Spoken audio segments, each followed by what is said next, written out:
friends, Renee here. Today we're going to continue our Planning to Plan series.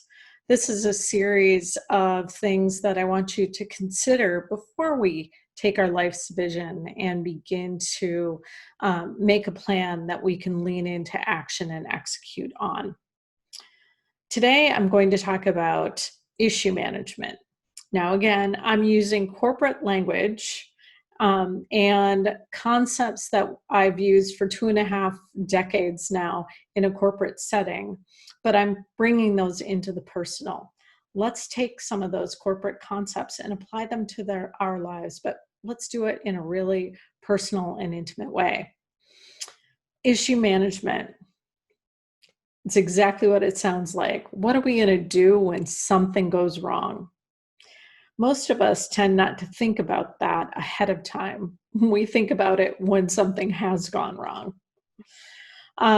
Having a good way of thinking yourself through and managing your way through an issue when an issue happens, because as we all know, things will go wrong in life. Things will take us off our plan. Things will take us off our vision. What are we going to do when it happens? And using the framework from the corporate structure, when I've had a project or a program have an issue come up, something that we planned on doing just couldn't happen the way that we thought it would. The first thing that we do is we back up and we look at what it was that we were trying to accomplish with that thing to begin with. Where were we trying to get to with that? And then, do we have any other options to achieve that same thing? And I would encourage use of the writing wisdom practice to write into those questions, write into what was I trying to achieve when I set out this vision. If I had this vision for this area of my life and I now can't do it, is there another way for me to get to that end goal that I wanted? Okay. So that's issue management.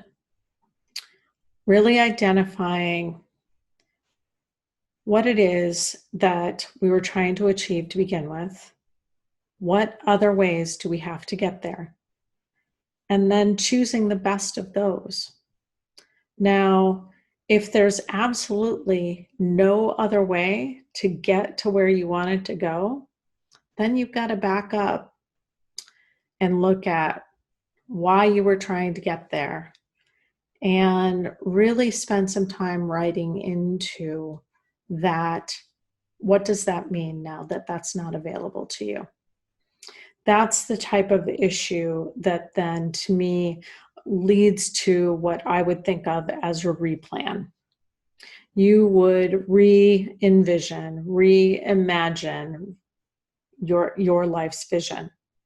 If it's just blocked off to you and there are no other options, then there are no other options, right? That doesn't mean that there isn't joy. I always look at the replan process as a reset.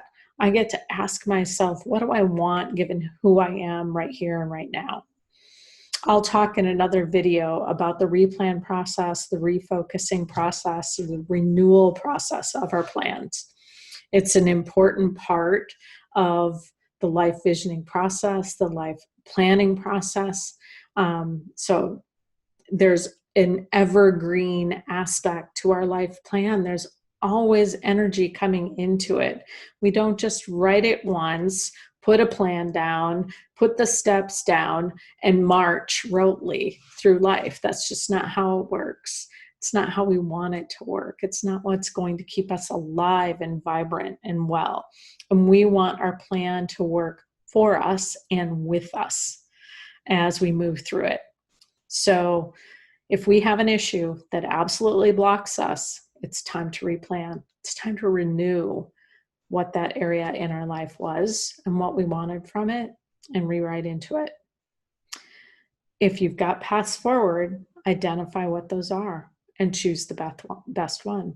But have that process in mind before an issue happens. Knowing what you will do when an issue comes up, because they will, keeps you in a place of being empowered through that process, rather than tossing up your hands and not knowing where to go from here. You've already got that empowered process in mind, and you just move through it. Oh, I've got a problem. I know what to do. Boom. I'm going to back up. What was I trying to achieve to begin with? Do I have any other options to get there? If I do, what are those? How does that affect my plan? Because then I'm going to replan those things into execution. If there's no plan forward, I have to reimagine my vision. Okay? I hope you've enjoyed this video. If you have, give it a thumbs up. Like and subscribe. And look for more videos to come as we prepare for planning based on our life's vision. And if you haven't seen the series on life visioning through writing wisdom, I do encourage you to go back and look at that series as well and write into your vision. If you'd like to work with me in doing so, I'll leave a link below to my writing classes. I conduct both life visioning classes and healing circle classes. And I also do coaching in the area of life visioning and moving through that process. So I'll leave those links below, and I hope to see you soon.